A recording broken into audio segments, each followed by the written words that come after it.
So hello folks, welcome back to WW2 TV, and in fact the final part of Battle of Britain week, which no pun intended, has flown by, and I've thoroughly enjoyed every single show I've done, and this one is going to take us forward with the lessons learned from the Battle of Britain to how that improved things, or maybe didn't improve things as much as it should have done in the kind of months and then years that followed the Battle of Britain. But before I introduce my guest, I want to give a shout out to the 39 members of the 82nd Airborne 2nd Brigade who are currently on their way to Eindhoven. I did a tour of them today. They gave me their challenge coin. These are the guys that will be jumping out over Ginkle Heath on Saturday to commemorate Market Garden. And I actually was doing my proper normal day job today, actually walking people over battlefields in a 360-degree environment, as opposed to looking at you guys, which I love via the medium of YouTube. So that was good to be out there. So good luck to those guys doing that jump there. I met some amazing people today. But moving back to Battle of Britain. So my guest today, you name it, he's done it in the last 20, 30 years or so, serving British Army officer, toured over the world, been in all sorts of units with all sorts of experiences, but Army. And he has turned his attention recently to the examination of the RAF and the Commonwealth Air Forces in World War II with two incredible books. I have to use both hands to hold them up because they're very heavy.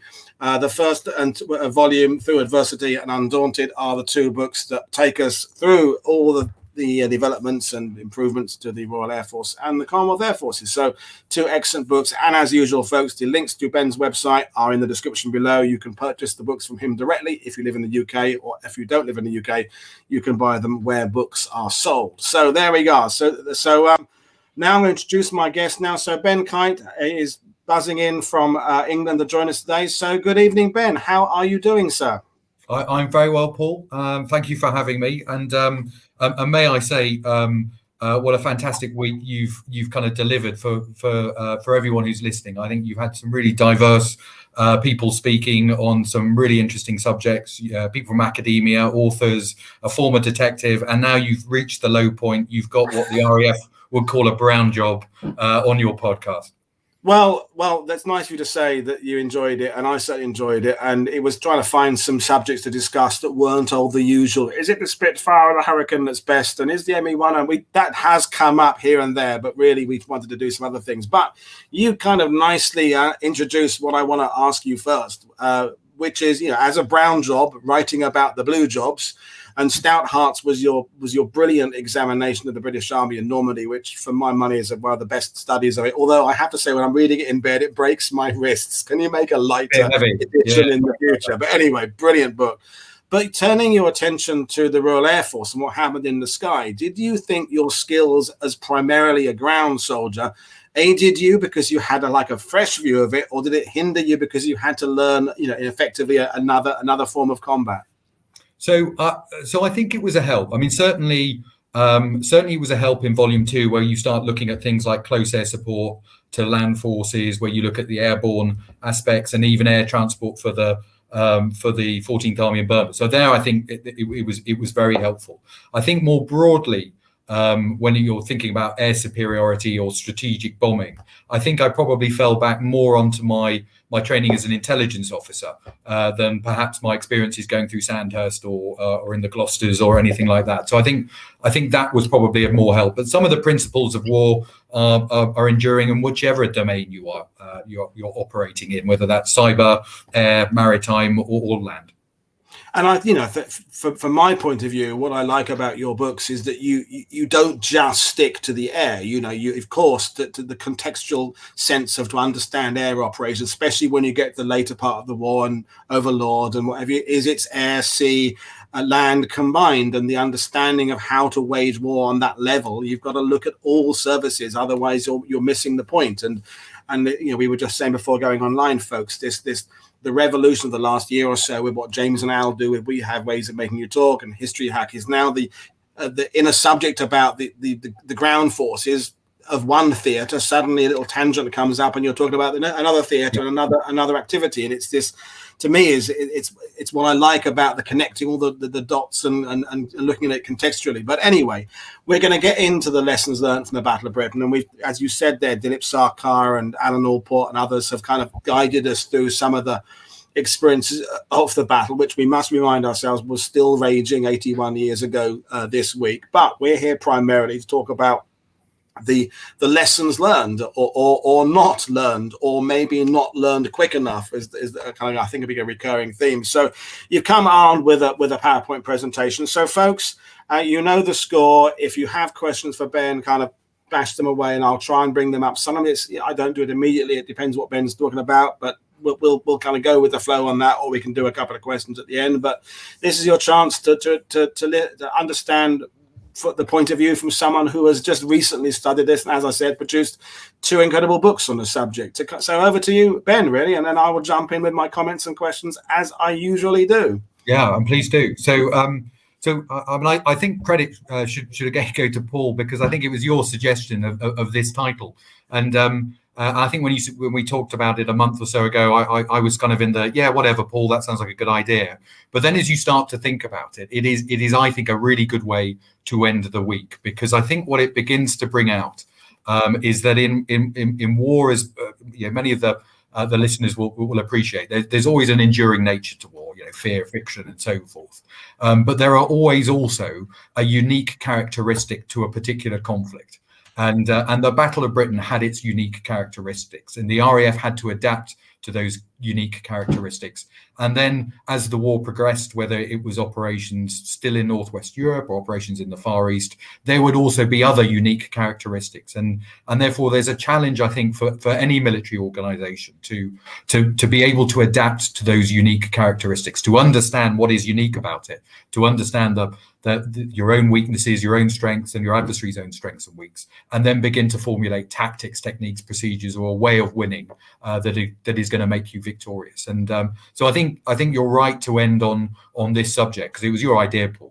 And it makes me sound like I actually planned it. I mean, I did, but at the same time, I reached out to various people, and people come back, and I try, scheduling and who's available which day. But it accidentally, but on purpose, it did end up to be the last subject. And and as we've already had during the week, the discussions of what's happening during the Battle of Britain itself, people have their opinions. They have just as they have their favorite aircraft, but maybe there's a lack of an examination of the next stage. And I think a lot of people are going to leap straight from Battle of Britain to perhaps the Desert Air Force, and then leap straight from there to Normandy. And of course, there's quite a few other things and processes and stages in between those rather bold leaps. So, which is why we brought you on to talk about it.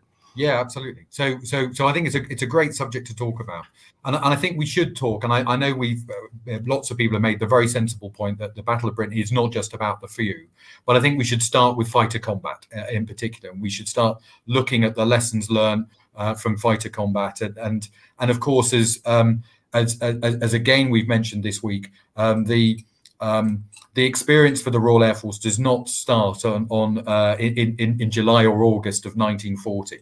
It starts with incursions taking place across the North Sea, maybe just German bombers. There's clearly the campaign in Norway. There's clearly the campaign in France in 1940. And of course, for the several hundred Poles that also fight in the Battle of Britain, there's an experience over Poland from September 1939 that is hugely relevant as well. And I think one of the things that any study of the Battle of Britain and any study of fighter command in 1940 throws up, and it is a bit of a surprise, is that the lessons learnt process within fighter command is not formalized as an institutional level. Now, what do I mean by that? Well, you'll probably have some people listening or watching today who maybe have served in modern militaries, and they'll all have remembered going on exercise or going on operations where there's a debrief at the end of it, and you identify the lessons either from mistakes or from best practice, and you codify them and you learn from them, and that changes your training. It might change your tactics or your doctrine. It might change your organizational design, the size of your squadrons or wings or flights, and in turn it might even change the capability development of your aircraft. In fighter command, you don't get the sense that part of the Dowding system is very formal. What you get the sense of is that at squadron level, perhaps even at wing level, fighter pilots are having conversations about what's working, what's not working, and developing their own tactics, and perhaps organically learning from sister organizations. But you don't see sort of diktats coming down from fighter command saying, right, the Vic is out, it's finger 4 that you should all be doing. And that was a bit of a surprise to me, because it sort of jars with the rest of the Dowding system, you know, the command and control, the early warning, the airfields, and the fighter, which is very well organized. What you do see in the run up to the Battle of Britain is some ideas beginning to take root. So I would say, there's many, but I would particularly pick out the ditching of the Vic, which was from the Manual of Air Fighting pre-war. It was this idea that you would formate as a squadron in 4 Vics of 3 aircraft each, and the disadvantages, which I think Dilip mentioned earlier this week, was that you lost your all-round observation. It made it quite a clumsy formation to maneuver around the air battle space, and meant that you ran the risk of being surprised by the Germans who would attack from a blind spot. So we adapt the German formations of the Finger Four. But it's interesting that the Vic is still being taught by the fighter training units, you know, well into 1941 is the right way to do things. And you see it pop up in Malta, in Malaya, and other places as well, as still the right thing to do, you know, well into 1941 as well. I think one of the other innovations that's really worth talking about is the harmonization of guns.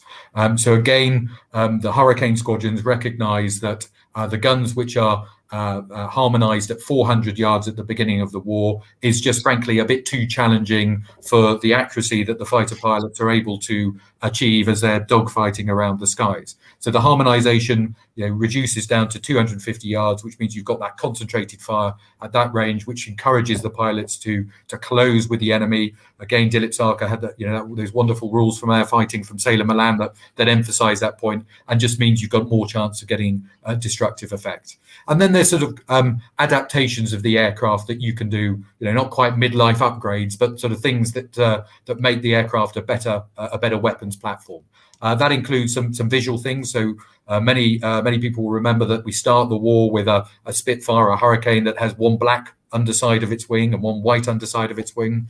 And then from June 1940, once we recognise that ground-to-air observation is probably not as important as camouflage in the sky, we paint them duck egg blue, and then for the remainder of the war, apart from one brief interruption, those remain the colours underneath. And similarly, you know, adaptation, putting armour behind the back seats of aircraft. Paul Ritchie read a wonderful book called Fighter Pilot about a Hurricane squadron in France in 1940, and he talks about that cannibalization, which then gets endorsed by the Royal Aircraft Establishment. They recognise that it doesn't alter the characteristics and performance of the aircraft sufficiently. So again, they're innovating. So all of that is taking place, I would describe almost organically, bottom-up innovation. And is it kind of, in layman's terms, is it sort of like personality-driven improvements on an individual basis rather than committee-based? I know they're not the words you would use today in your day job, but to kind of make it in a broad sense for those who are not military, is that, you know, that what you're saying about, you know, after an operation or a training exercise, everybody kind of gathers and everybody pulls and looks at it as a group. This, as we said with Dilip, with Sailor Milan, it's like one guy saying this is how it's going to go. So as you said, it's driven by these strong characters rather than necessarily an overview where people kind of debate it and agree upon a best course amongst several people who've had the same experience. Is that fair to say? So it's a bit of both. It's undoubtedly about fighter leaders, and perhaps we'll come onto those sort of now. But it's how the fighter leaders get the ideas from the 18 pilots in the squadron who are flying, you know, the 12 aircraft or whatever it might be.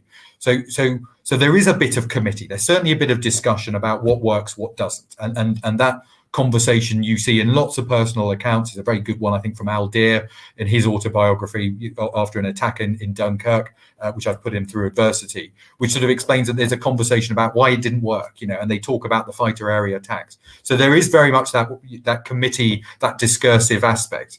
But I think the bit that is really important is where you don't have an institutional framework, a very formalized lessons learned process, which Fighter Command does not have. Other commands do. Coastal Command does have quite a good one, but Fighter Command in 1940 doesn't.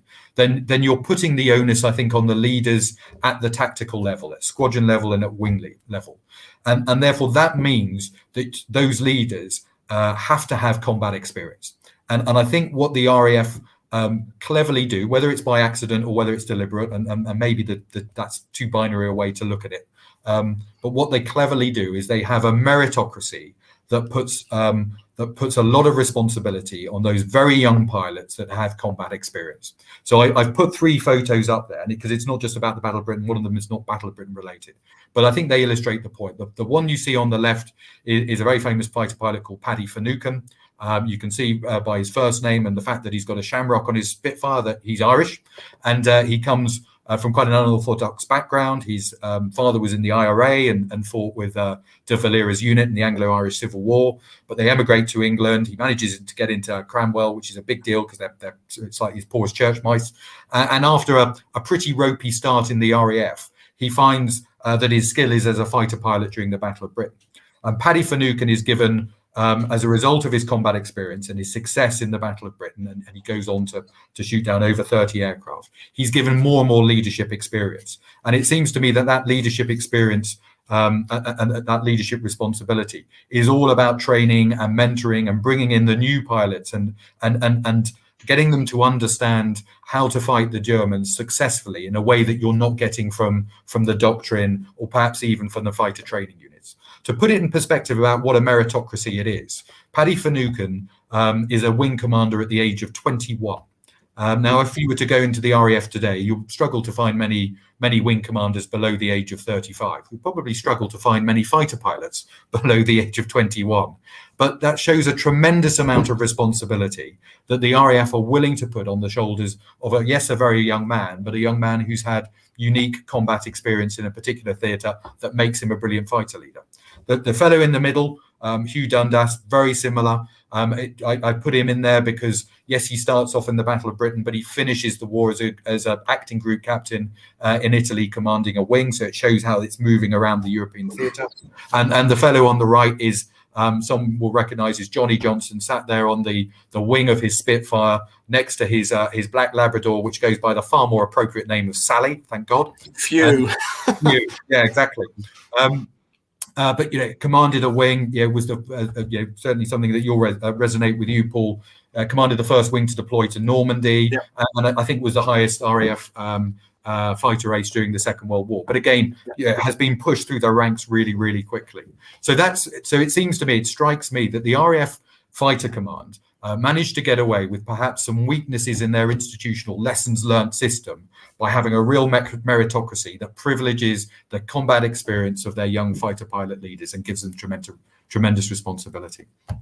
And just because I want to kind of move on from it, there's nothing wrong with it. Jenny Grant, the wonderful Jenny Grant, who's on next week talking about Survivability, and she is, of course, Silence in Polish on Twitter. We all know the legendary Jenny. She's asking about it, given the Poles also use the 4-finger formation, any chance it was their success which inspired the shift in formation rather than the Luftwaffe's? Is that something you looked at?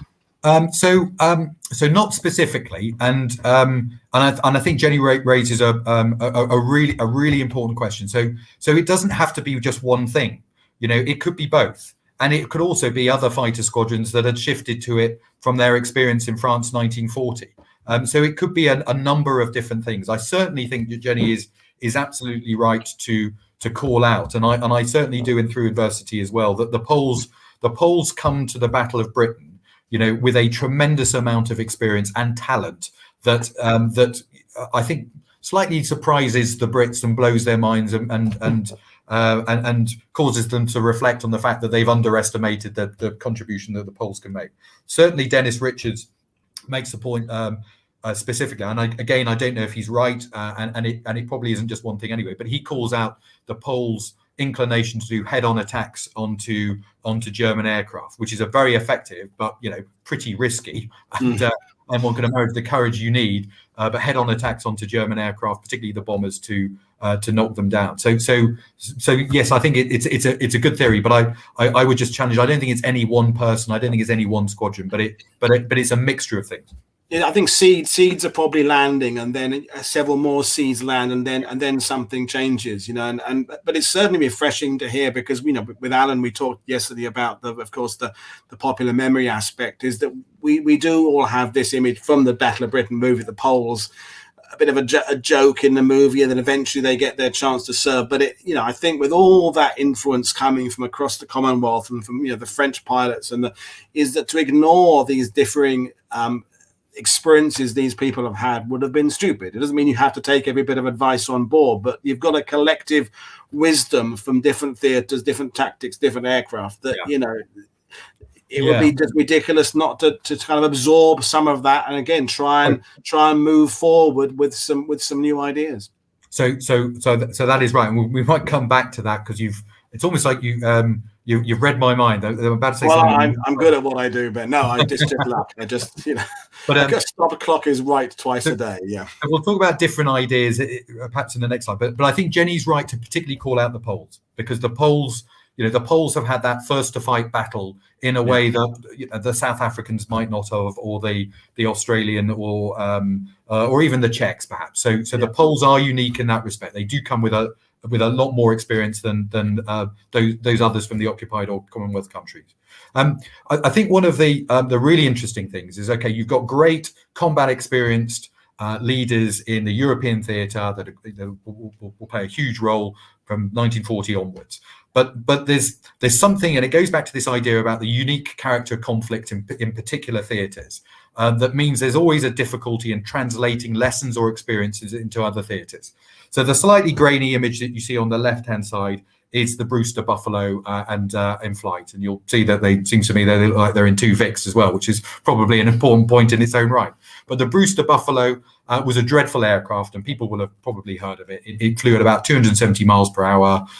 It was it's not a good aircraft, and it was not a good aircraft in relation to the Japanese aircraft, the Zeros and so forth, that could fly faster, could get to altitude much higher, had great armament as well. But what was also interesting, we'll probably talk about the Zeros a bit later as well, but what was really interesting were also incredibly agile and had incredibly good turning circles and incredibly talented pilots who had flown against the Chinese even before the invasion of Malaya takes place. And so what had worked in the Battle of Britain, or i.e. you could dogfight and you could outturn a Messerschmitt, an ME-109, does not work in Malaya and does not work in Burma.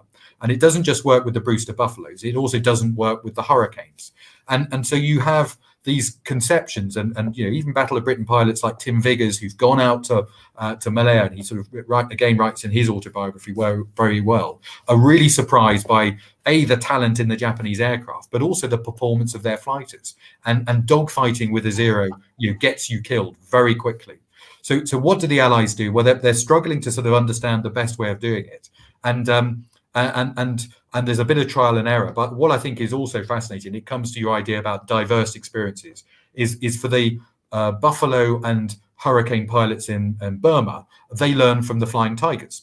So there is a squadron of Flying Tigers, that's the American volunteer group, sort of aerial mercenaries, if you like, that have been flying for Chiang Kai-shek's Chinese army before we've even engaged in combat with the Japanese. And Sheno, their leader, understands the capabilities of his aircraft, which are P-40s, roughly similar performance to a Hurricane, and realizes that dogfighting is going to get you killed. It's not going to get you any victories, and therefore develops a tactic which is known as dive and zoom, which uses the relative speed and weight of the P-40s, but it is equally applicable to Hurricane, to dive through the Japanese aircraft formation and just keep going, and then climb back up, use your momentum to climb back up the other side and go around again. But he actively discourages his own pilots and the Hurricane pilots that they're cooperating with in Burma the first time they work together, not to go into dogfights. And I think it's a great example of, as you say, learning from other organizations. The Australians in Papua New Guinea,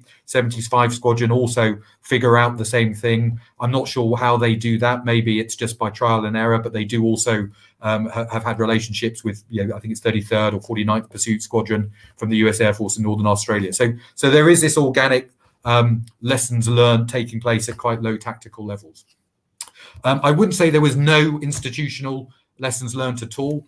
Certainly in the Far East, there was one really good example, one that was set up. The fellow you see in the middle is Wing Commander Frank Carey. Again, he's a very experienced fighter pilot. He'd fought in France in 1940. I think he fights in the Battle of Britain as well. But when he came out to the Far East, he set up what was called the Air Fighter Training Unit at a RAF Armada Road in India.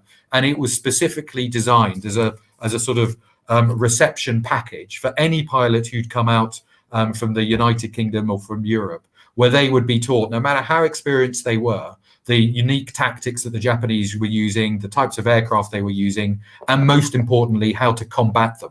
And things like the dive and zoom would then be sort of instituted in that sort of theatre conversion training that became really important. So you do see those particular approaches being. And Ben, it seems to me in flying, if you're joining a squadron, you've got to get up to speed of what the people in that theatre have learnt very, very quickly. Speaking as, I'll use your phrase, as a brown job, if we're talking about the British Army in North Africa, Italy, Normandy, wherever, you're a replacement, you get put into a section of a platoon in a company, you can kind of just be quiet for a few days and kind of slowly come up to speed of what's happening around, realizing that what you learned with a group of other recruits is a bit different because this platoon commander does things slightly differently because he's been in the campaign for several weeks, and you can slide your way in and get to grips with things. But if you're a pilot, particularly in fighters, it's absolutely in at the deep end, isn't it? So that there's not much chance to kind of learn the job. So it makes absolute sense to me that you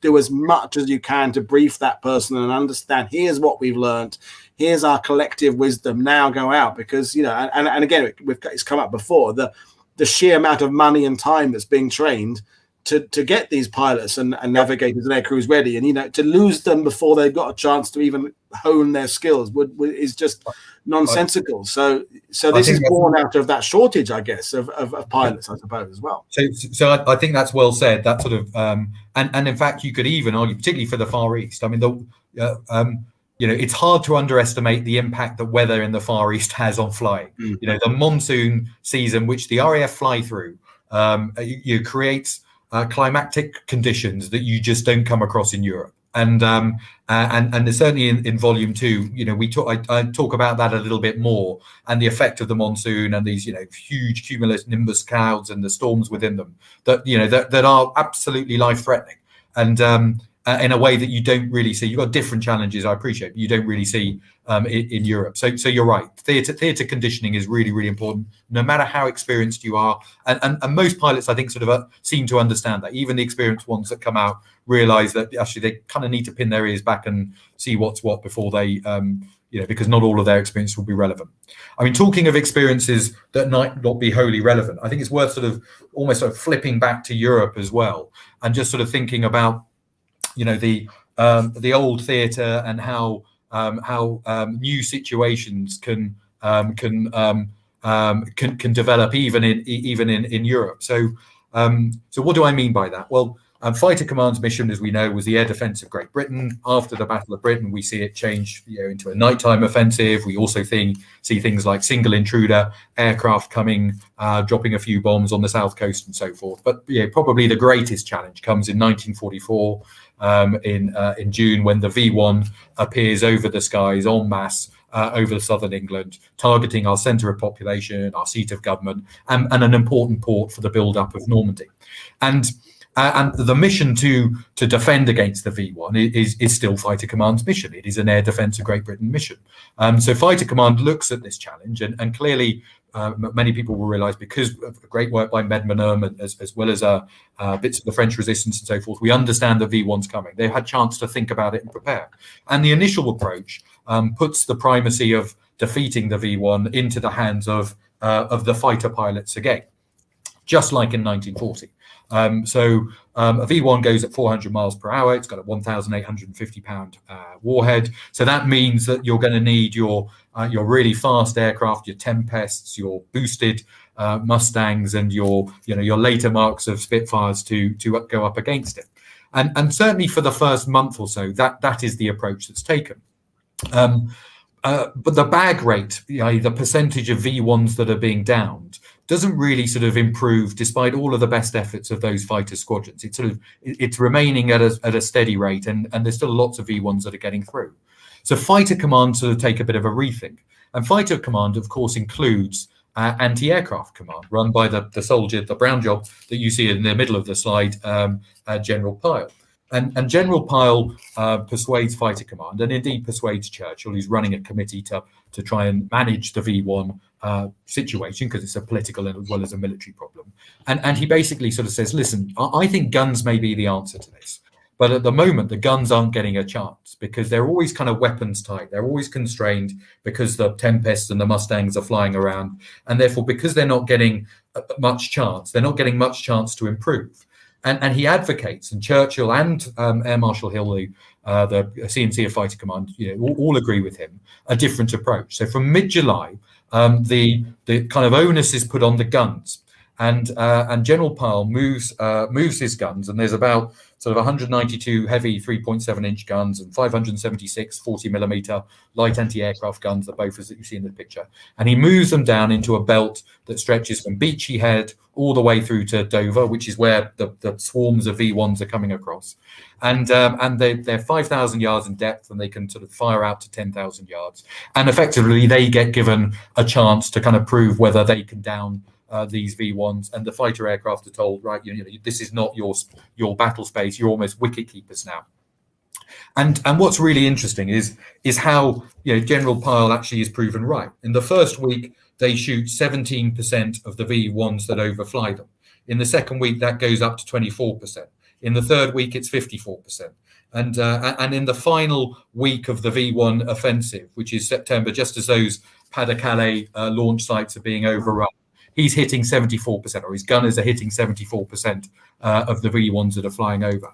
So I think it's really interesting watching, and it goes back to your point about adaptation and evolving and trying to see the unique characteristics of the conflict or the problem that you're being developed. And I think it reflects credit that Fighter Command do adapt and do actually go against some of their institutional instincts. The RAF give Air Marshal Hill quite a hard time for giving the guns the lead because they don't instinctively agree with it as airmen, but it proves to be the right way of doing it.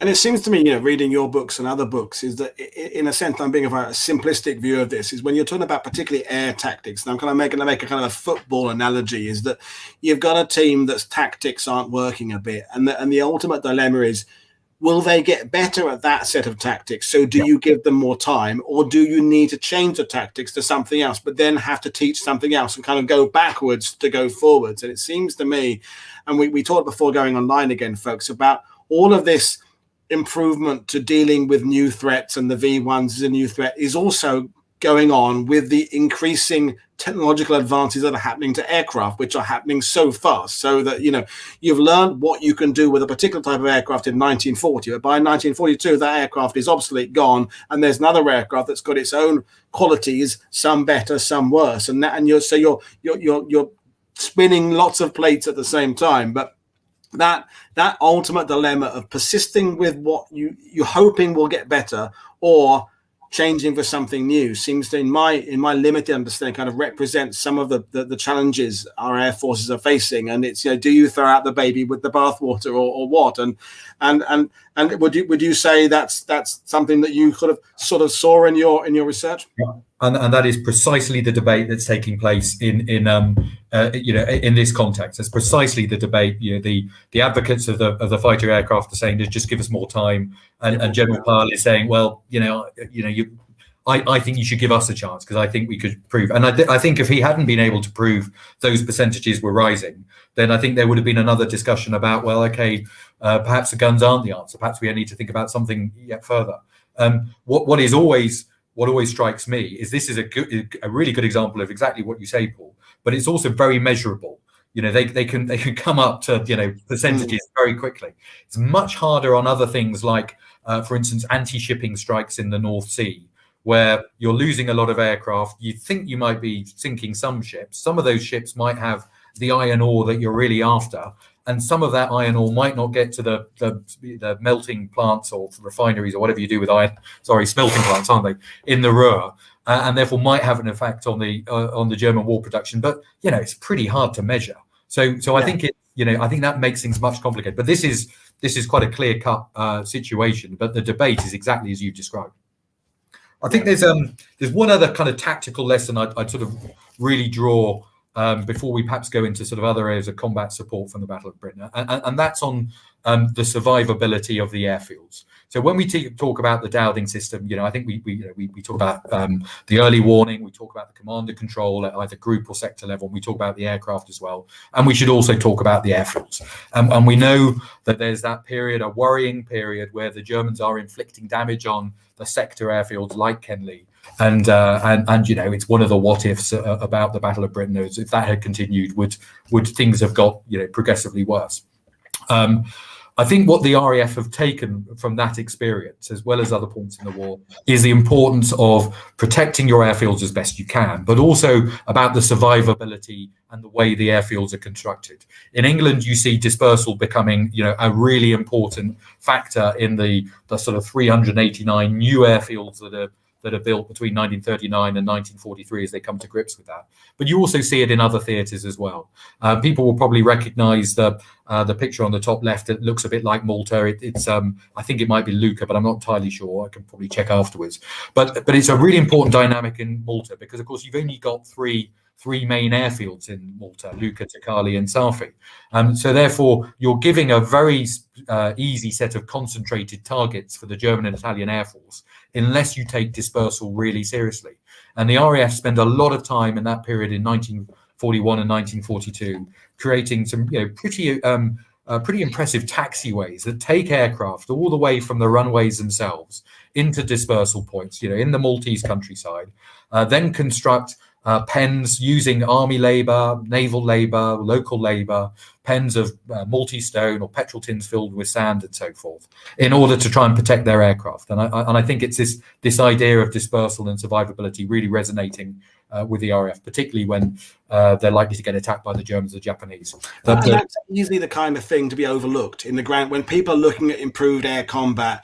The fact you're just distributing the aircraft differently on an airfield is kind of very easy to just kind of overlook in your excitement of reading about dogfighting and things like that. But I think it's a very good point, and it's something that there's all sorts of dilemmas with this in regards to aircraft. Look at the Pearl Harbor thing. Do you put and other theaters? Do you put aircraft together so you can defend? Do you spread them out? There's lots of unanswerable questions that vary from theatre to theatre and situation to situation. Are we likely to be attacked by enemy? How likely are we? How repeatedly are we? How quick do we need to get to action to respond to enemy? There's lots of answers or questions that the answer is going to be different to at different times of the war, depending on where you are.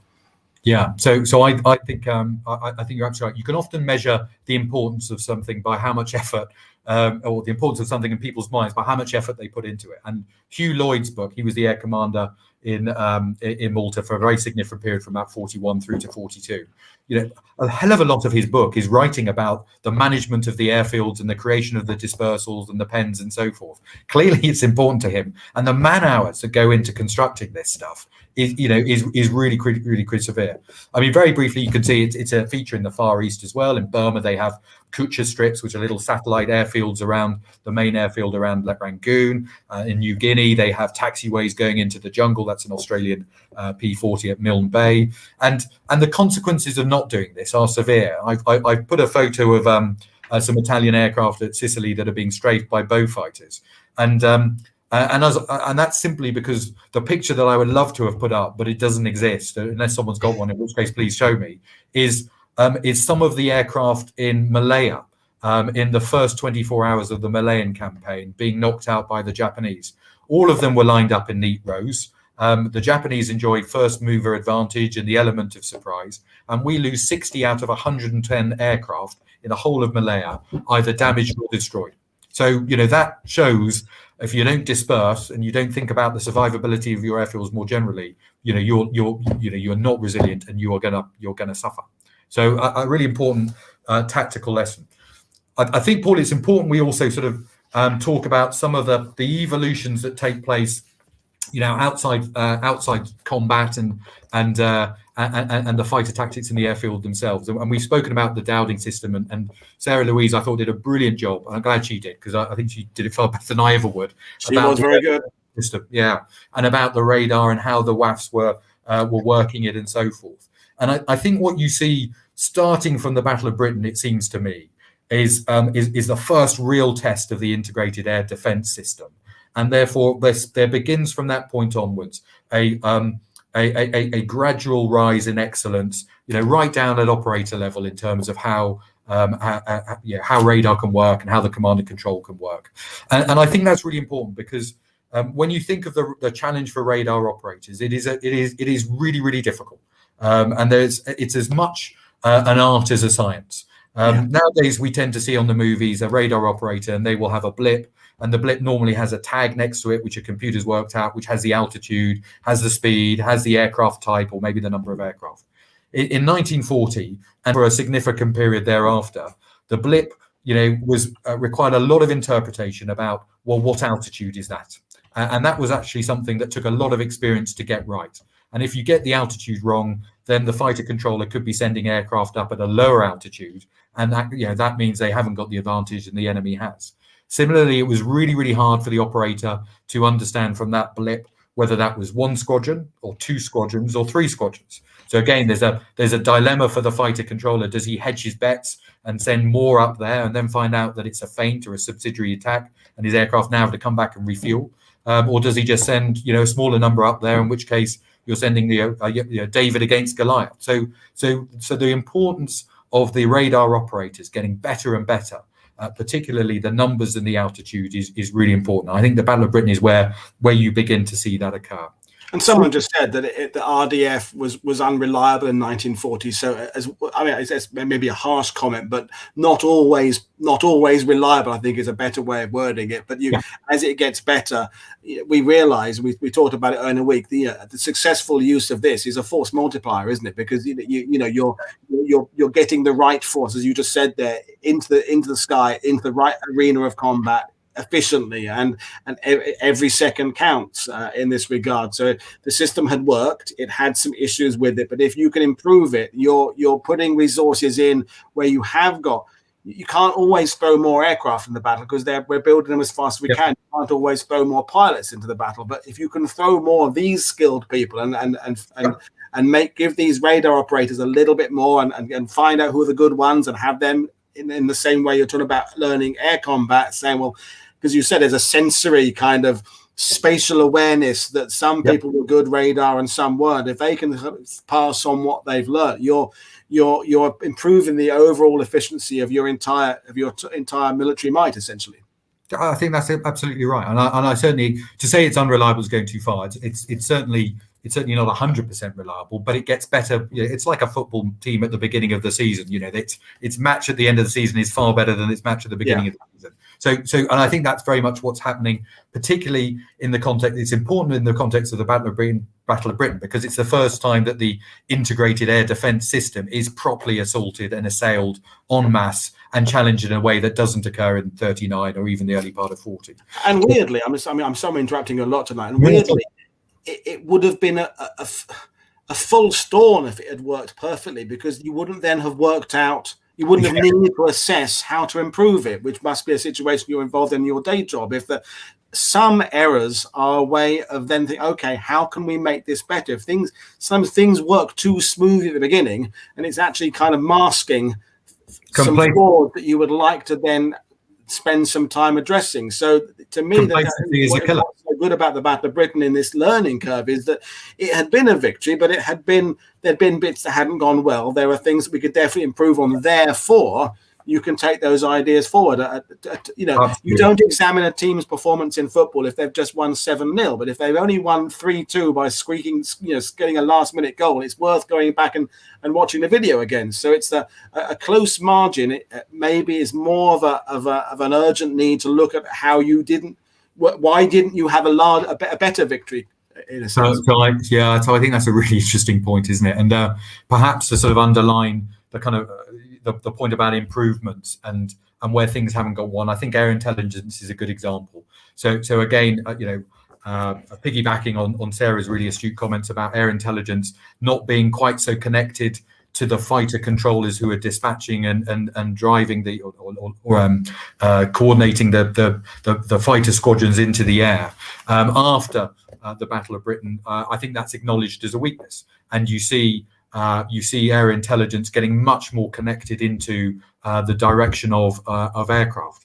And there's a great document in the Air Historical Branch on air intelligence, written very shortly after the war, and they talk about their kind of the peak of their performance in their eyes was when air intelligence, particularly the Y service, low grade signals interception of Luftwaffe fighter to fighter communications or fighter to ground communications, that the peak performance for that Y service was in support of the 8th Air Force, the US 8th Air Force, as they're beginning to fly over Germany.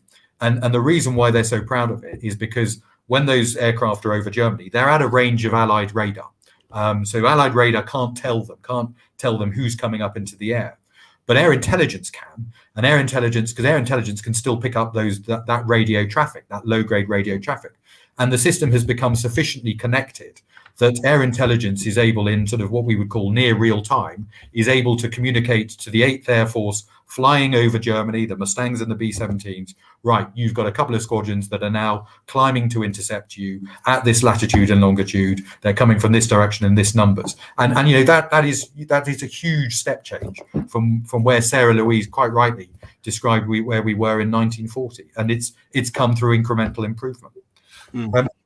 So we'll keep on moving, and I'm particularly looking forward to your next slide, which is the medical support. Again, not necessarily people's first thought when they're thinking of improvements to the RAF and the Air Forces. But elaborate on this then, please. And specifically the guinea pigs and burns victims. So one of the things that people may realise was that prior to the war, so the 1920s, if you were to suffer from a large percentage of burns, maybe 30-40%, the likelihood was that in the 20s or 30s that you would die, and you would die of shock. And shock is the shifting of bodily fluid to the point of wounding, which, if you've got 30% burns, is a significant proportion of your body, which then denies vital liquids, vital fluids from your vital organs, from your kidneys, hearts, and so forth, and you die. And that's what was killing burns victims. And it was a breakthrough in the 1930s was transfusion, very much pioneered through civilian hospitals, which means you've now got plasma available and whole blood. So burns victims are surviving. And of course, there are industrial accidents and domestic fires. But the first time you see sizable numbers of burns victims after that medical breakthrough is the Battle of Britain, and specifically aircrew. And in fact, it's probably a little bit before the Battle of Britain, but bear with us. And of course, that then is a huge challenge for the RAF, because they've now got people who ordinarily might have died, now are alive, have got horrific injuries cosmetically, and also terrible sort of functional injuries, because it affects you. Airman's burn is your hands and your face and your ears and so forth, and needs to be cured, and perhaps even not only given a better quality of life, perhaps even reintroduced as fighter pilots. And Archibald McIndoe, who is the famous plastic surgeon, sets up at East Grinstead a burns unit, brings in all of the aircrew burns from wherever they are, changes the burns treatment at the time, which was an awful thing called Tanifax, which was a tannic acid. It was a coagulant, totally counterproductive. But he has this intervention, recognizes the wrong treatment, goes for something that is more a combination of skin grafting using saline baths and plastic surgery. Really thinks about the psychology of the patients themselves, because he recognizes that is a really important factor in their eventual recovery. Brings in the town of East Grinstead as well as part of the patient's rehabilitation. And it is an amazing story. It is very much, I think we tend to think of it as a very much a fighter command story, and it initially is, but it also becomes very much a bomber command story as well, because there's clearly lots of bombers that manage to struggle back to the UK from their sorties over Germany or whatever, and have also a number of burns victims from fuel fires or oxygen fires on their aircraft. And I'm told that the guinea pig that we all see in the Battle of Britain, who has that conversation with Susanna York, actually was a bomber aircrew rather than the fighter aircrew, which I think is quite interesting.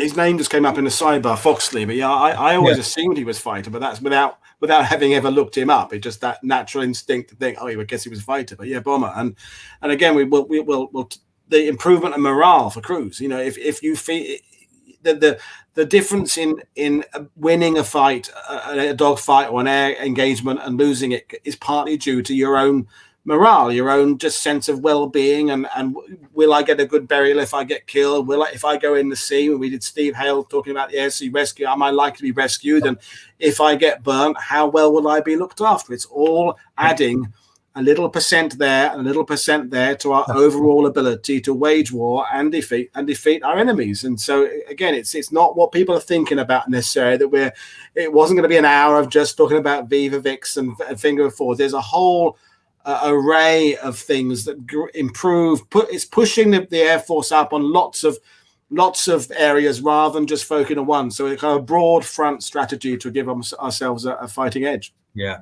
and the RAF are really mature in how they approach this. So they fight a really hard battle with the Treasury to make sure that the pilots are retained on the payroll and not discharged whilst they're going through their treatment, which can take many, many years. But they also celebrate the guinea pigs. They don't hide them away as a sort of well, we don't want these to be in the public view because it'll put off aircrew.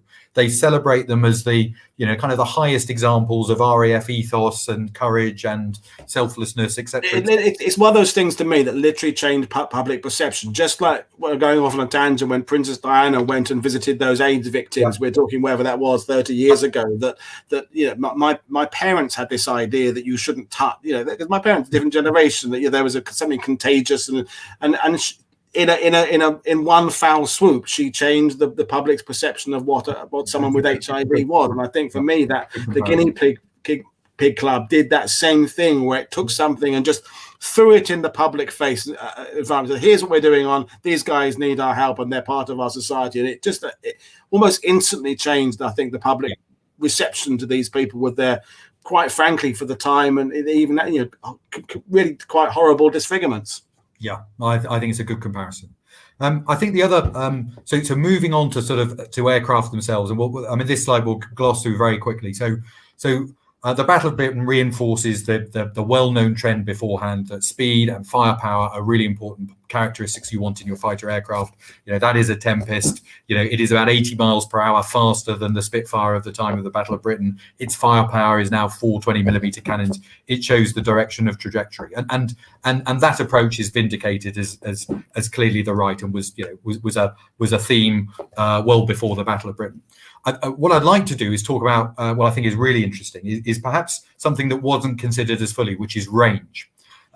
So it always strikes me that when you think of the problems, if you were an RAF observer on the ground in 1940 and you were trying to analyse the German performance, you would almost certainly sort of think of the challenges the ME-109s were having in escorting the German bombers all the way to London, only 5 minutes over the targets, we well know, and struggling sometimes to get back over the channel. If you go to the next slide, please, actually, Paul, it might sort of illustrate it. And it strikes me as really, really, in some ways, quite surprising that, having sort of seen the German challenges with range during the Battle of Britain, that the RAF didn't sort of go, well, that's really interesting, isn't it? So maybe we should develop a single-engined, high-performance air superiority fighter with long range, because that could be really, really advantageous for us if we want to escort bombers in daylight. Instead, they sort of dismiss it, including right up to Portal, the chief of the air staff, as a bit of a technological dead end. Can't be done. It won't be high performance. You might get the range, and it's not something that's pursued. In contrast, the Japanese produced in 1941 the Zero, which we've already spoken about as an amazing aircraft in terms of its speed and its firepower and so forth, and its agility. But it also has 7 hours endurance. It can fly 1,910 miles. Because of the Pacific and the distance, that's why the Japanese have developed it in that way. And I think it shows that sometimes we didn't learn perhaps some of all the lessons we could have in the capability development side on the Battle of Britain. Yes, it is British engineers who put a Merlin into a Mustang and change a pretty mediocre fighter into a really good high-performance air superiority fighter. That, yes, can go with drop tanks all the way to Berlin. But I think most people would agree it's the 8th Air Force who really see the potential of that. And it's the 8th Air Force who exploit it in terms of their daylight bombing. And I pondered why that might be. And certainly one theory I have is that when you look at the 8th Air Force, it is as many people know, it's an integrated command structure which has both bombers and fighters in it. When you look at the RAF in the United Kingdom, you have bomber command and then you have fighter command, and yes, they operate together, but it's not as nuanced and intuitive as it is in organizations like the 8th Air Force. So perhaps that's why the long-range fighter wasn't seen as a priority or even a possibility, perhaps as much as it should have been. So that's a bit of a negative black mark, if you like, against the RAF in terms of capability development. But I'd balance that, on the other hand, by some very shrewd judgments in making sure they didn't go too far down the dive bomber route. So the Battle of Britain is really important because I think it does act as a nail in the coffin of the Stuka. There's already early signs in France in 1940 that the Stuka is not a good aircraft in terms of its survivability. The Battle of Britain really sort of underlines that point. But even so, the British Army, perhaps because it's been at the receiving end of the Stuka in the roads to Dunkirk, keeps pressing and says, well, dive bombers. Why are you so dismissive about dive bombers? The RAF, I think, are correct to resist it. They go down the fighter bomber route, putting 250-pound bombs under Hurricanes in 1941 and using those on the fighter suites, as we know. And that then turns into Hurry bombers in North Africa, and then Kitty Hawks with bombs underneath. And then we see all the way to Bombfoons and rocket-firing Typhoons. I have put on the bottom right, because I know that your audience is incredibly educated and terribly well informed, that there is an exception to the rule, which is the Vultee Vengeance, which we use to a very limited extent in Burma, and the Australians use in Southwest Pacific. But I think generally, one of those weird aircraft that some people who had it absolutely loved it. Yep. But most didn't. Very, very Marmite is that. I forget which show it came up in months ago on World War II TV. It was one of those things that people almost had fist fights over whether it was good or awful, and they couldn't see to the point. I just also wanted to address that there was something about what you said about the 8th Air Force being a sort of integrated unit, because that was something I found very interesting. What you said there, and writing about it, because I think a lot of us who study air tactics to some extent the 8th Air Force has.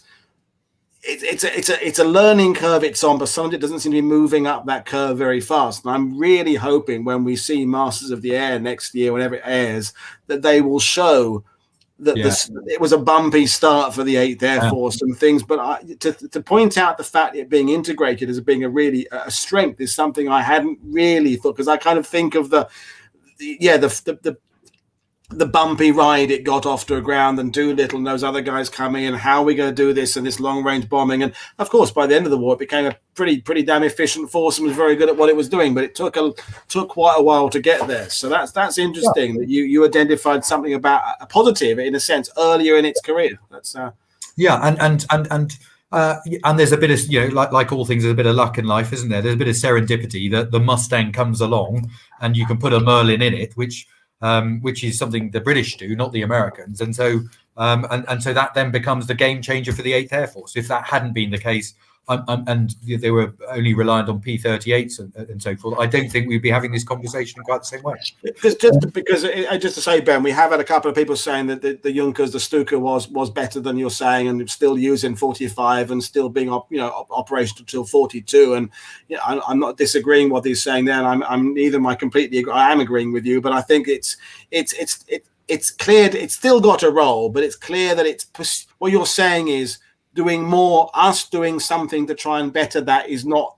It's still working for the Germans how they're doing, because they've got it. They've already got that technology, so they might as well keep on using. But what you're saying is it would have been false for the British and the Commonwealth to start something like that, because it would be too late to the party. That's what you're saying, isn't it? So yes, that's right. And people are absolutely right to sort of point out it's still being used, but it's being used in areas where perhaps air superiority is less of an issue. So Leros in 1943 is a great example. Quite late in the war, the British do not have air superiority over the garrison in Leros. The Stuka is incredibly effective, and the British comment on the fact that, my God, we're still seeing the Stuka. That shows how bad the air superiority situation is.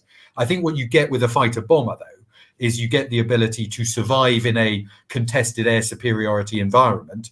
The fighter bomber can just drop its bombs and buzz off, or indeed, if it's feeling particularly brave, engage in combat.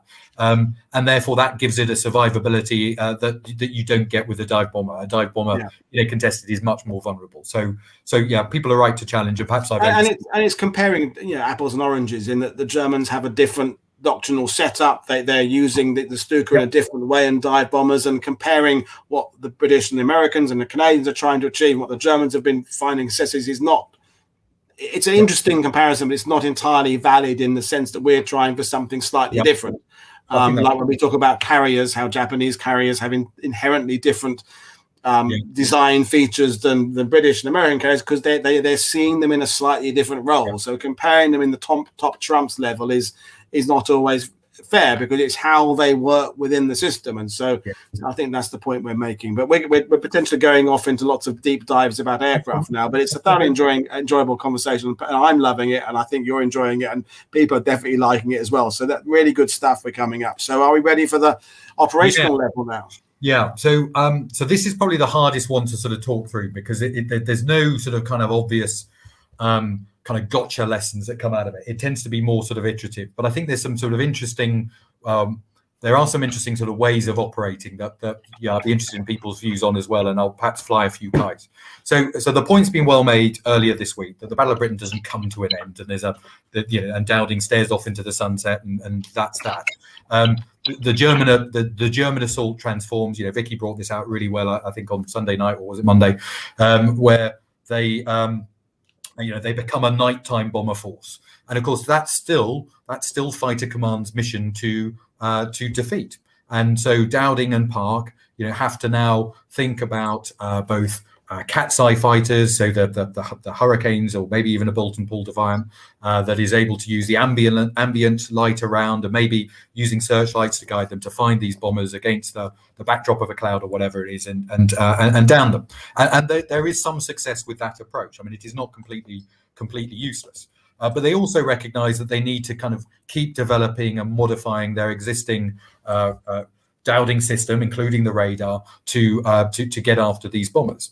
And we see them evolving their radar. We see them evolving their radar from metric to centimetric, which makes a game change in terms of their ability to track. We see them evolving ground control intercept radar, so adapting, in fact, radar that was going to be used to guide anti-aircraft artillery, to use it as that essential piece in the system that joins the chain home radar to the air intercept radar on the aircraft that can only see out 3 miles. You need something in between, and that fills that purpose. So you see that adaptation. And by the middle of 1941, we've got a hand on night bombing. I think one of the interesting pieces, if we could just go back one side, I'll try and make one beat. Oh yeah, I may have moved on too quick then. No, that's right. I'm all excited. That's why. But what I think is really interesting, and is that the British are having this experience. I mean, we get a handle of the German nighttime offensive through air intelligence, through airborne intercept radar, through ground control intercepts, and so forth. And we begin to attrit the German nighttime bomber fleet. I mean, I think I've got a statistic here, which, if you just give us 2 seconds, I'll find out, because I think it's quite a compelling one. Yeah, from June to December of 1941, the Luftwaffe lose 114 bombers out of the 200 that they have in the West. So that is, I would argue, getting on top of the particular problem. And what strikes me as interesting is, again, no one from the RAF is observing that in 1941 and saying, hey, isn't it interesting? The Germans went from a daylight bomber force to a nighttime bomber force. We've developed this integrated air defense system at night, and we're having some tremendous success for it. Do you think there's any implications for our night bomber offensive, which is we hope to get going, and you wind forward to 1944, to that period in the springtime, perhaps underlined by the Nuremberg raid on the 30th and 31st of March, where Bomber Command lose over 11% of the committed force and have more casualties in one night amongst aircrew than the entire Battle of Britain. There's a slight inevitability that may occur with the British own nighttime bomber offensive. And again, you come back full circle to in which case, maybe the long-range daylight fighter was, perhaps a missed opportunity. So I just find that really interesting that we're not learning kind of from our own operational success against the Germans. Anyway, if we go on to the next slide, please, Paul. The other operational kind of lessons learned, or I would offer kind of setback, comes with the departure of Dowding and Park and the replacement with Sholto, Douglas, and Lee Mallory. Well, I don't wish to get into debate about whether that's good or bad, or fair or unfair. But I think what is inevitable is bad. I'm going to call it. It's bad. I think. Right. Yeah. So, and I'm not going to disagree with you, but it's almost academic, because what does happen is you lose that operational grip that I think Park and Dowding, who understand the business of air superiority over their own country and indeed, over France, in a way that Douglas and Lee Mallory, I don't think, do. And the best example of that is the offensive fighter sweeps and bomber sweeps that take place from 1941 all the way through to 1942. And these were, an operational nonsense. These were the basic idea was about leaning into France, about gaining the initiative, about forcing the German aircraft up into the air, from which we would be able to attrit them. But of course, all of the advantages we've enjoyed in the Battle of Britain, fighting over your own home territory, your own radar, using that as an early warning, are now enjoyed by the Germans. Their damaged aircraft can struggle back to their own airfields. Their pilots who bailed out can bail out over occupied territory and be recovered back by the Germans. And of course, the Germans have, in many ways, the initiative, because they don't really care about northern France. They know there's not an invasion coming in 41 and 42. They don't really care about the town of Arras or Amiens or Calais or whatever. They will just engage at a time and a place that where they have the advantage, whether that's numbers or height and so forth. So if we go on to the next slide. So we lose in the region of 4 British aircraft to every 1 German aircraft. So the attrition is all one way. And not only are we losing aircraft, we're losing some of our talent. This is the period where Barda is shot down. This is the period where Paddy Finucane is also shot down. And it just seems such a waste for very little output. And of course, there's the opportunity cost, which we could talk about in terms of those 75 squadrons tied down in the United Kingdom. Well, maybe some of them could have been sent to Malta or to the Middle East or indeed to the Far East. So you see that operational grip lessen with the departure, I think, of Park and Dowding. We'll end on a slightly more positive note. If we go to the next slide, please, Paul, which is really the pre-invasion preparations that the Allies take in advance of Normandy, because I think it's quite interesting to sort of compare and contrast our approach with what the Luftwaffe's approach had been in 1940. And of course, we've already touched on it already. You see bombers being escorted by long-range Mustangs. It is that 8th Air Force offensive that takes place over the skies of Germany in the spring of 1944 that rips the guts out of the German daylight fighters' superiority of their own skies and indeed the skies over France. And I think what's really interesting is some of the direction that General Doolittle, who you've mentioned already, Paul, is giving the fighters in the first week of February. He changes it from saying, right, your mission is no longer to ensure that every bomber gets home. Your mission is now to destroy German fighters. And therefore, you can fly fighter sweeps in advance of the bomber stream, the bomber formation. You can fly fighter sweeps over the airfields as the German aircraft are trying to land after perhaps they've tried to intercept. And again, in my book, there's a really interesting quote from a German Air Force commander who sort of describes the change, which meant that if you were a German fighter pilot over your own country, you didn't know when you were going to get attacked. You could be attacked taking off, you could be attacked landing, you could be attacked climbing to the bomber formation. It didn't matter. You were fair game wherever you were. And I think that's a marked difference in approach to what we see with Goering's direction to the Me-109s. Similarly, I think they don't get this far, do they, the Germans? But it's also the pre-invasion preparation in support of the land offensive.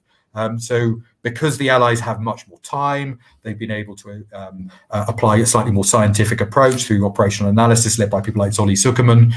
There is this really rich debate that takes place in the spring of 1944 about what are the best targets to go after in order to make sure that the land invasion is a success in 1944. And Zolli Zuckerman, supported by Air Marshal Tedder, is very much advocating for railway marshalling yards and transportation. That becomes the transport plan, whereas General Spath Fats is arguing that actually, we should go after oil because that's a precious commodity for the German army, and that will have an effect. And actually, what's more interesting is not that Zuckerman is essentially right and Eisenhower agrees, and that's the plan that's put into effect. It's the fact that there is this time to be deliberate, to look at different competed courses of action, to have that debate, and eventually to select the right one. And I think that's very different to the kind of hasty, cobbled together approach that the Germans, for lack of time, but also perhaps for their own system. Is that also because finally the British, Americans, Commonwealth, we're able to influence the battle ourselves rather than being reactive, in a sense? In that a lot of our stuff early in the war, we're reacting to what's happening around us, the Malaya, North Africa. We're never the first on the pitch, so to speak. So we have to kind of try and accommodate the German or the enemy game plan, if I'm going to use a football analogy again. Whereas by 44, we are now going on the pitch. It's we're going to play our game, and you have to react to us, because we now finally have numbers of aircraft and numbers of things, and we've got some experience there. People have done several theatres, and we're bringing back talent again, because people had spread around the four corners. There'd been Malta, but we're kind of bringing people back in 44 to some extent. There's still lots overseas, and we're kind of now using this back catalogue of experience now to say, okay, we're going to influence the campaign from now on, and the fact we can decide between do we go for oil or railheads and whatever is because we've got the ability to make that decision. Earlier in the war, as I said, we're reacting. We don't have the ability to really be influential in the battlefield, the air battlefield. At the strategic operational level, we have the initiative. So we can dictate events to the Axis, to the Germans in a way that was absolutely not the case in 1940. I think there's also something specifically on the transport plan. We're building. We've built up a body of evidence on what works and what doesn't work. And Zuckerman is a great example of that. We've built up a body of evidence because he's been able to see what worked in Sicily, what worked in Italy, and that's what essentially I think makes his arguments compelling, because he's this isn't just a wet finger in the air. There's a little bit more evidence to the operational analysis. And I think one of the fascinating things that goes back all the way to full circle to the Battle of Britain or the period immediately afterwards is Solly Zuckerman learns his art of being an operational analyst because he is a zoologist, as many people know from South Africa. He learns it by analysing German bombing raids on Hull in 1940. That's where he practices that technique, shows that it's got validity, shows that scientific analytical approach is the way that we should be conducting warfare, and it proves successful. So in fact, you can take it all the way back to the Battle of Britain or the Blitz, certainly immediately afterwards. And I think which is one of it means you'd be a skilled host of World War II TV, in that you're kind of wrapping things and moving back to the beginning. That's I admire the skills there. Kudos to you, sir, for kind of making it look like we're not just having a random conversation. Yeah. There is some structure to where we're going with this. Yes, we rehearsed it 20 times, didn't we? We should be. Yeah, it was a pleasure doing it every time, and we are going to kind of bring things in, but I think we've looked at things from lots of different points of view, but there's still a few more points you want to make, and I think we did the show about yellow perils and the air training plan earlier, and that was an important arm as well, and so operational, now the strategic and the production training capacity. So I'll end. I think this is the final slide. So we'll end on the strategic lessons, and I think this is the Battle of Britain vindicates, I think, the British approach in terms of it's not an air force that wins a war or an army. It is a nation that wins a war, and you have to mobilise the entire nation. I think it's certainly it's always worth reading Dowding's challenge as he looks at how many frontline aircraft he's got in his squadrons, how many he's got in reserve, how many are coming up. You're looking at how Beaverbrook acts as a bit of a catalyst and an accelerant to the existing production pieces, and also look in the aftermath of the Battle of Britain in how we're saved, frankly, by Lend-Lease, which allows us to not only get munitions but also to mobilise the American armaments industry, or mobilise American industry to produce armaments. And we had some really great quotes from Churchill in Alan Allport's show, and I thought I would give one if we. Are you going to do the voice? Alan didn't do the voice. Are you going to do the voice? No, definitely not.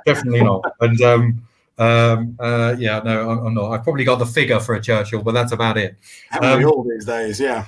Yeah, and but it's one that perhaps isn't as well known. But and it's written by Churchill. In fact, it's Churchill's address to the House of Commons in December 1941, just before, about 5 days before Pearl Harbor, and he's talking about the timetable of munitions production, and because that is essentially what is going to win the war. And he describes it by years and how things are working. And he says, first year, nothing at all. Second year, very little. Third year, quite a lot. Fourth year, all you want. We are at the beginning of the third year. The United States is getting through the second year. And this is 5 days before before America's entered the war. Germany started the war already well into the fourth year. If one does not prepare before a war, one has to prepare after and be very thankful if time is given. And I think you get from that quote, that sense of, Churchill saying this is yes, the RAF are important, the army's important and certain, but it's actually, it's this mobilization of the whole nation. And where that quote is slightly erroneous is of course, Germany has started, but Germany hasn't fully mobilized. Germany doesn't fully mobilize until, well after Churchill has given this speech. So we are able to outcompete in terms of numbers of aircraft and so forth. That's part of the solution. Clearly, you need aircraft. You need more than your adversary. The other part of the solution is, of course, you need trained bodies to fly those aircraft. And I think one of the really poignant bits in the Battle of Britain for me is that period. I think it comes right at the end of August. It might be early September, where Dowding cuts the time in the operational training units for fighters from a month to 2 weeks. And effectively, he has to make that decision because he needs fighter pilots kind of immediately. And he accepts that some of those fighter pilots will go into combat with, maybe 20 hours on a Spitfire or 20 hours on a Hurricane, not really having had any gunnery practice, not really even understanding how their reflector sight works, but he's got to fill the cockpits. And then you advance a couple of years to 1943, and you see that the British Commonwealth Air Training Programme is not only spitting out 326,000 aircrew during the period of the war, of which 117,000 are pilots, but those pilots are roughly getting about 350 hours worth of flying as part of their training, compared to the German pilots who's getting about 170 hours. Oh, and by the way, most of the German counterparts are not on fighter types. And it's that quantity and quality that comes from the training that I think is one of the the sort of supreme strategic lessons. It's not an air force that goes to war or wins a war. It's a nation, and you need to sort of think big in wars like the Second World War if you're going to be successful. So I'll end on that, Paul, if that's okay. Yeah, well, absolutely superb and riveting, and of course, there's again another reference to your website and your books, and and I urge people to go out there and just make sure when the postman delivers them, you give him a bit of a tip or her a tip, because they weigh an absolute time. Well, they're printed on lead or something, the paper in your book. So it's printed on, I mean, one of the things I like about the books is because it's printed on that slightly glossy photo. Wonderful glossy. The photo quality is superb. Yeah. So you can put in 170 odd photos per book, which just makes it a little bit better. Oh yeah, they're photo heavy, which everyone likes, and lots of nice diagrams and maps. But I liked how you ended what we're talking about there, because I think it's been the theme of the week really is the Battle of Britain is not just those few weeks that we were doing 80. It's a step. It's the first goal and production. And the point you made about the Germans mobilizing, they've got nowhere else to go. They haven't got any extra backing now. They've committed everything they wanted. They needed to have kind of a swifter war. It's not worked out for them. Barbarossa, blah blah blah blah blah.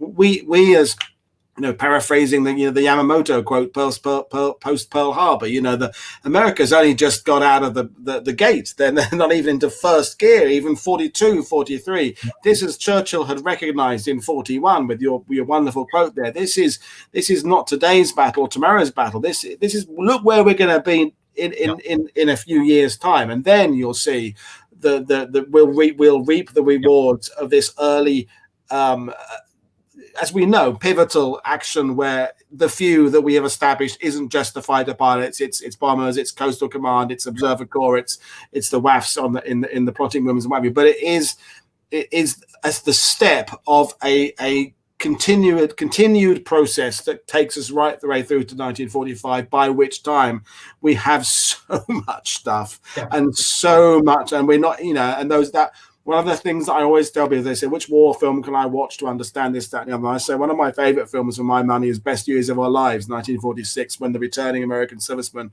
and that wonderful scene where Dana Andrews, a former 8th Air Force bomber pilot or navigator, wherever he was, goes to that place wherever it's meant to be, and there are literally shitloads of bombers sitting there that haven't even gone from the factory to they're being cut up there.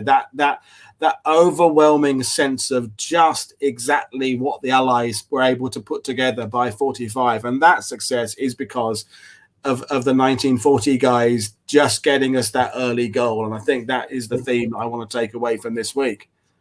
So I totally agree. Battle of Britain keeps us in the fight, and that's important. Because we can then do what we do in 1944 and onwards. I think that there's also a wonderful quote that's attributed to von Rundstedt at the end of the war when he's interrogated by his Soviet interrogators, and they say to him, "What do you think is the most decisive battle in the war?" And they're hoping he'll say Kursk or Stalingrad or something on the Eastern Front, and he doesn't. He says the Battle of Britain. And they're a bit put out, and they ask him to explain, well, what's his justification? Why not the Eastern Front? And he says, well, the Battle of Britain meant that there was still a Western Front, and it meant that Germany couldn't concentrate everything onto the Eastern Front, which meant that they didn't achieve that knockout blow in 1941 and 1942 against the Russians. So it's important for us winning. It's also important for preventing the Germans from winning on the Eastern Front as well, because we're still in the game. That's a very good point to leave it on. So that's been it, folks. We've had some great conversations here, but just completely because I'm fascinated to be what your next project's going to be. If your day job allows you to do some more work, what next for Ben Kite in terms of writing? So I don't know is a simple answer to that. And so you're right. I mean, I've still got a day job, and it's one that occupies quite a lot of my day as well. So unlike sort of prolific writers like Sadiq, who churns them out amazingly, or Rob Lyman or James Holland, it takes me about 5 years to write a book because I can only do it a bit at a time. So you probably won't see another book from me for another 4 years or so. But I've got some ideas, but they're very early and they're half baked, and so they're probably not appropriate to share right now. Well, when you do get to that point, then please come back on and talk about it. And your point of view, your understanding of this is to be respected. And it's you can't have enough re-evaluations of this stuff in a sort of single volume, because I find myself, I have to kind of learn the develops by reading a bit of that and a bit of this, and putting it like your Stout Hearts book. It's kind of a one volume. It's now want to become one of my go to that first. I'll probably get what I want in there, and then I can expand on it by then going on somewhere else with it. But it's got that kind of single volume appreciation in my household. So there we are. So folks, I'll just remind you what are coming up, and I'll come back and say goodbye in a second. So folks, that will have brought Battle of Britain week to an end. Tomorrow there is, of course, the first show of Arnhem week, but it's a pre-record with Ian Ballantyne talking about 10 days in the cauldron, and then nothing Saturday. Sunday live show from Western Arnhem. Neil Cherry is the historian, and we have Edwin, the Dutch historian, who comes on, does shows, and being on the ground there in Arnhem taking some footage, and then it carries on with Jenny's coming on, and you know the score, you've seen the schedule. We may even squeeze another one in that I haven't talked about yet. We'll see. I just started chatting to someone on Twitter early today. We'll hold that thought, and then we go into Eastern Front week. So as usual, folks, I said at the top of the show, Ben Kite's website is in the description below. How to get his books if you're in the UK from him directly. If not, if you're elsewhere, the links are there below. Check us out on Twitter. Check Ben out on Twitter. There's people watching this. I want to shout out for the amazing On This Day in Canadian Military History channel, which Brad is doing. They've just reached 500 subscribers. If you're not following them, they're doing some incredible work.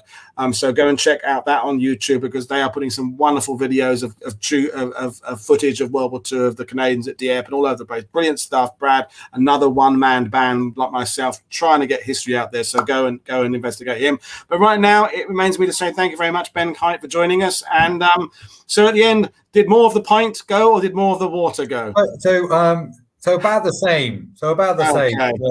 Yeah. You So can't it, kind of, it wasn't otherwise it'd be it wasn't perfect, wasn't disaster. You were kind of playing, you know, it was okay. Well, that's good. So, well, Ben, you know, good luck with the day job. Thank you very much for turning your attention to researching World War II, but also Thoroughly enjoyed it. thank you for what you're doing for us. I know Americans, it's very easy to take that thank you for your service thing, but we don't say it enough to Brits. So thank you for your service in protecting our nation and doing what you do. And been some difficult times recently. So we our heartfelt thanks to you and the British forces for what we're doing. And we although my mind is firmly set 7 decades of woe, my thoughts are with what's going on today. So thank you very much for your service.